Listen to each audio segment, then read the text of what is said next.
Does anyone understand how serious the fact is? You know Darren Bird? Hey, you know Darren Bird? Darren Bird is my uncle. I have 2 of them. Yeah, can I check them as part of field sobriety? Catching all of this. I don't trust him. Watch as Karens face immediate payback for their disruptive behavior in this eye-opening video. See real-life examples of how their entitled actions lead to rapid and often surprising consequences captured in real time. In this first case, let's watch as a woman in a heated confrontation with police claims her landlord sabotaged her car and tried to frame her, leading to a dramatic arrest and a tumultuous journey to court. And on May 27, 2024 in Florida, a seemingly ordinary day in a quiet suburban neighborhood took a dramatic turn. This narrative explores the intense confrontation between Amy and her landlord, culminating in a dramatic encounter with law enforcement that would set the stage for an intricate legal battle. The day began like any other for Amy, who despite her considerable wealth was faced with an unsettling situation that threatened to upend her life. Can I come in? Yeah, I don't know what to do. I believe the landlord, he has drained all my brains out of my car, and I don't have to ride it for Anybody else in the house besides you? No? Anybody else in the house? It's just me. My landlord drained all my and tried giving me his felony. I do believe the landlord was on my. I looked at this. Olga, do you have an ID with you? Yeah, I do. Can we borrow your ID, please? Amy, who had enjoyed financial stability with a net worth of $12 million, discovered that her car, a crucial asset for her daily life, had been sabotaged. Amy, I need you to put down the phone real quick and do me a favor and stand up for police. What? I'm not even drinking. I say you were drinking? Did I say you were This drinking? is what you need to Okay, well, come over here, step over here, show us on the side. This is the landlord stuff. That is the landlord's felony. Do me a favor, Amy. What? Go ahead. Turn around. Please go. Come on, Amy. Miss Helga, Where are you gonna go? Go. Leave my do you apartment. know you have a warrant? I'm going to court in the morning. Okay, well, we'll give you a ride to court. Come on. Yeah. As the day unfolded, the confrontation between Amy and her landlord reached a boiling point. Law enforcement was called to the scene, tasked with addressing the escalating conflict. When the officers arrived, they were met with a woman in visible distress, her anxiety and anger palpable as she attempted to convey the seriousness of her claims. Besides your phone and your wallet. My cigarettes. I want my car keys. Your car keys? Okay. We'll take your car. Oh, bullshit. The landlord go to jail. Okay. The landlord. Alrighty, Amy, just be careful, okay? The landlord has a warrant. The landlord. He did it. Okay. Come on, Amy, let's go. He did it. And the police, in their effort to de-escalate the situation, offered Amy a ride to court, aiming to provide some semblance of support amid the chaos. This gesture was intended to address her immediate concerns and ensure that the necessary legal processes were followed. However, the offer did little to quell Amy's mounting frustration as she remained deeply concerned about her vehicle, her safety, and the broader implications of the accusations she faced. Does anyone understand how serious the I've been framed? You guys just a fun is that what it is? I have a doctor's appointment tomorrow at 3 o'clock. He's the only one that's helping me. No one else is. It is not okay. I am making a phone call on my phone when I get there. No. I take it in the morning. I have a doctor's appointment tomorrow morning. You're supposed to help people see a person. The narrative took another turn as Amy reflected on her background and the circumstances that had led her to this point. Her previous residences and her current status as a wealthy individual played a significant role in shaping her perspective on the situation. She conveyed a deep sense of dislocation and frustration, feeling disconnected from the community she now found herself in and from the justice system that seemed to be failing her. Move out of Joliet, that too. I've never had problems in Plainfield. That's where I'm originally from. I've not been in Joliet long. I am not from this area. I'm from Plainfield, Shorewood. I lived in Plainfield and Shorewood my entire life. From the ghetto, where people give them all your stuff. It's okay, I'll press charges on the landlord when I get out tomorrow. Exactly what I'm doing. I'm worth $12 million. That I know. The legal charges that Amy faced added a new layer of complexity to the unfolding drama. He was informed of charges related to aggravated battery on a peace officer and a violation of a no-contact order. These charges, combined with her ongoing claims about the landlord's alleged criminal behavior, created a multifaceted legal battle that Amy would need to navigate. The seriousness of the charges and the potential impact on her future added to her sense of desperation and bewilderment. According to Florida Statute 784.01, one of Florida statutes, assault is defined as assault is an intentional act that creates a serious and credible threat that causes another person to feel in fear of being attacked. The threat does not have to actually happen, but it is important that the victim feels that the threat is real and could happen at any time. Karen's actions when attacking violated the framework of this law, and if convicted, the penalty can include a maximum sentence of 1 year in prison and a maximum fine of $1,000. Let's move on to the second case when an intoxicated Karen's refusal to cooperate with police escalates into a dramatic confrontation, leading to her arrest for disorderly conduct and drug possession after a scooter crash. In a quiet neighborhood on March 31st, 2024 in New Jersey, a seemingly routine call to the police would soon spiral into an unexpected and chaotic encounter. This is the story of a dramatic confrontation between an intoxicated woman and local law enforcement after she crashed her electric scooter. The day started like any other. The sun was shining and the streets were calm, but beneath this calm exterior, a series of events was set into motion that would test the patience and professionalism of the police officers on duty. And the call that came in reported an intoxicated woman who had just crashed her electric scooter. The initial report was straightforward, a crash involving a scooter and an inebriated rider. The responding officers were prepared to handle what they anticipated would be a standard case of impaired driving. Where's the mouse? You left it at your house? I'm going all that. I'm going with all that. My uncle? Hey, John Burry? I'm with all that. My uncle was all y'all. Hey, we roosters. Little did they know the situation would become far more complex. Upon arrival, the officers found the woman in question, who was later identified as Shannon Nicole. Yet she was disoriented, visibly intoxicated, and seated on the roadway next to her damaged scooter. Her behavior suggested that she was not in a state to handle the situation calmly. Oh no, I just gave it to him. Found it. Shit, I'm going with her. I'm going with her. I'm with all them.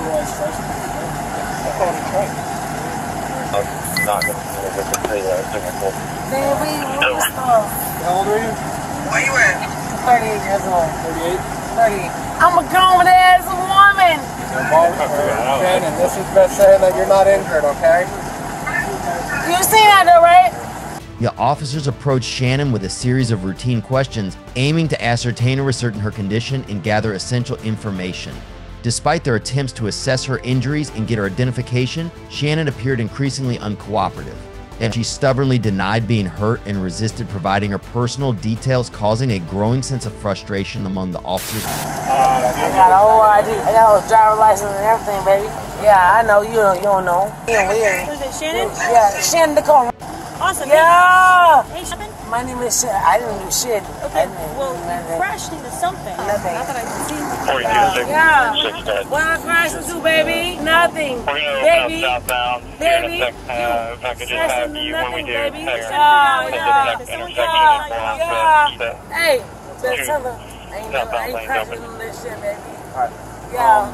As the officers questioned Shannon, it became evident that she was not only intoxicated but also deeply combative.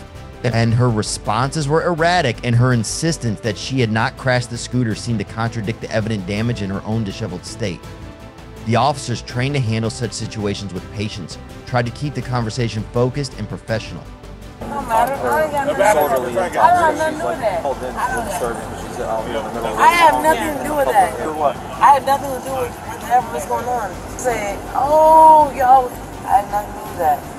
I already know what's going on over here. What's going on? I just asked the question. You said you know what's going on. I don't know I know what's going on. You want to park up here, baby? No, you're not driving in. I'll park, you know. Well, that's somebody's driveway. Oh. Shannon's behavior began to escalate. She argued with the officers, adamantly denying any responsibility for the crash. Her refusal to move the scooter and her contentious remarks only intensified the situation. The officers were faced with a challenge to manage the chaos of the encounter while ensuring Shannon's safety and compliance with the law. Nobody said you were arrested. I know the voices. I got all this shit on here. I got all my shit recorded too.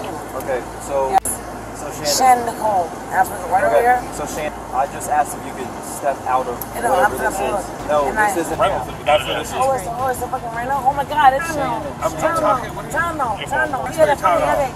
My son had a headache. Okay, so I took my son headache. Yeah, in Janie Gardens. Yeah, and What, you gave your son time? Hey Shannon, we're gonna try to move this over to you the can side. do whatever you gotta do. As Shannon's behavior became more erratic, the decision was made to place her under arrest. She was charged with disorderly intoxication, a crime typically associated with disruptive or dangerous behavior while under the influence. Additionally, the officers discovered that Shannon was in possession of a controlled substance without a prescription, a serious offense that further complicated her legal situation. Fuck about it. I got a lawyer. Hey, listen, Derek Bird, you know Derek Bird? You know Derek Bird? Hey, you know Derek Bird? Derek Bird is my uncle. Derek Bird is my uncle. Yeah, that's how I'll beat you up. That's how I saw I'll beat your ass, ho. Nigga, I'll do your ass in, ho. Oh, God. Hey, listen. Hey, listen. Hey, Derek Bird, listen. Derek Bird, baby. But you got that shit on my phone, though. The arrest was conducted with as much professionalism as possible given the circumstances. Shannon's resistance and continued defiance added an element of difficulty to the process, but the officers remained focused on ensuring that she was safely and properly processed. They worked to manage the situation, all while trying to maintain a level of respect for Shannon's dignity. In New Jersey, driving under the influence of alcohol or drugs is a serious crime.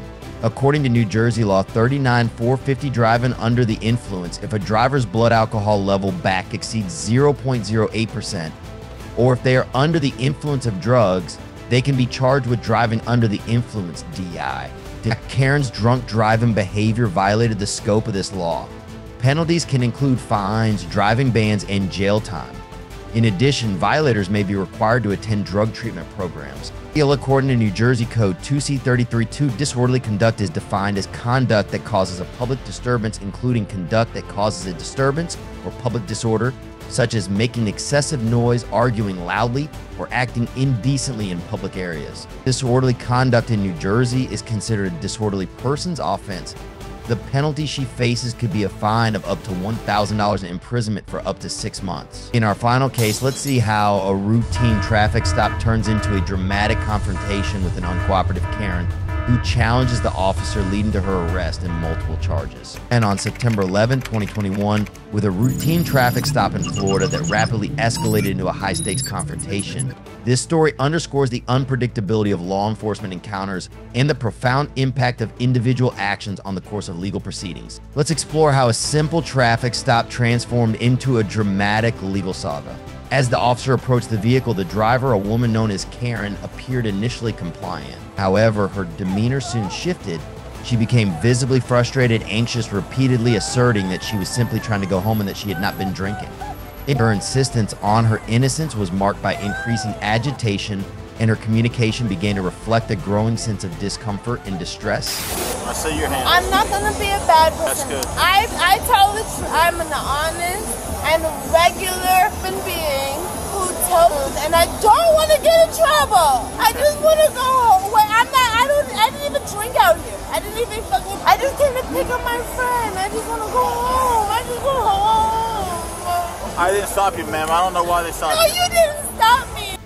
The officer, adhering to protocol, requested that the woman remain in the car while he conducted his checks. Despite his clear and calm instructions, the woman's behavior grew more erratic. She refused to exit the vehicle, expressing that she had done nothing wrong and questioning the need for sobriety tests. Her resistance was not just verbal but emotional, as she repeatedly insisted on her desire to go home and expressed frustration with the officer's actions. Stay in the car. No, I'm not gonna go out. I'm not gonna go out. Get in the car. Can I? Hey, don't be mean to me. Then listen. I didn't do anything wrong. Talk to me like that. I don't like that. I didn't do nothing wrong. Sit down, ma'am. I'm sitting down. Look. Don't touch me. I would never. Not on purpose. Never. Look. See? I swear, I don't mean nothing bad by you. Sit down. I want to go, though. Yeah. Did you already talk to him? No, the other guy. No, it wasn't you guy. Hi. What's going on? I just want to go home. I don't have nothing. I just talk a lot of shit. I just talk a lot. I talk too much. And Toby Ann, I'm sorry. yeah. It's loud. I don't know. I think they feel like I do. I don't like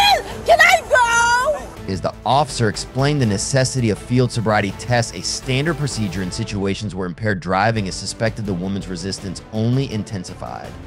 He questioned the officer's motives and refused to comply with the tests, showing a profound mistrust of the situation and the authorities involved. And her responses, though filled with emotional intensity, did not align with the officer's procedural requirements, creating a standoff that was both dramatic and challenging. And my booty look good. Do you have any medical issues? What? I look crazy? What? I'm sorry. Oh, I was only doing that because we're Ivor. Come on. I'll be good. I'll be good. Are you diagnosed with anything? No, I've never been diagnosed with anything. Okay. There's nothing consciously. Okay. Because I understand. Okay. Well, I'm not saying no. Perfectly safe. No, here. Actually, I'm not gonna touch step you. out real quick. No. But I'm not stepping out of anything. Can I check your eyes as part of field sobriety to make sure that you're I okay to don't be know if driving? I have it. You don't know if you have any eyes on you? I have 2 of them. Yeah, can I check them as part of field sobriety? Oh yes, please. Okay. Can you step outside so I can No! do it? Stop fucking playing with me, sir! You have a fucking mustache and I don't trust you. Do you have a fucking cam on you? Sure. Because I want the cam to be catching all of this. I believe that it is. I don't trust him! The confrontation reached a critical point when the officer informed the woman that she was under arrest. Her resistance escalated from verbal defiance to physical struggle. Yet, despite her protest that she was not driving and therefore should not be subject to the sobriety test, the officer proceeded with the arrest. If you don't do the exercise, I am not impaired. Driver of this car. So will you exercise this for me? No, because you. But if I chose to actually drive it, no. DUI means driving under intoxication. Driving under intoxication. Hey, Let me go. Do not bite. Let me go. Let me go. I was not driving. The situation, which began with a simple traffic stop, had now evolved into a serious legal matter. And the woman's defiance during the stop led to additional charges: battery, resisting arrest without violence, and driving under the influence DUI. In the aftermath, the legal proceedings took center stage. The woman faced serious charges that reflected the complexities of her behavior during the traffic stop and arrest. The courtroom scrutiny highlighted how her actions and the officer's responses shaped the legal outcome. This case became a vivid example of how a seemingly straightforward encounter can unravel into a complex and consequential legal battle. According to Florida Penal Code Section 316.193, driving under the influence, DUI is defined as operating a motor vehicle with a blood alcohol concentration back of 0.08% or higher, or when the driver is so impaired that he or she is unable to safely operate the vehicle. Impairments driving under the influence of alcohol is a violation of this section. The charge carries a fine of up to $5,000, up to 5 years in prison, and a driver's license suspension of 1 to 10 years or permanently in some cases. All right, fellas, what do you think? Share your thoughts in the comments, and don't forget to subscribe for more interesting and educational contents in the future. Thanks for your support.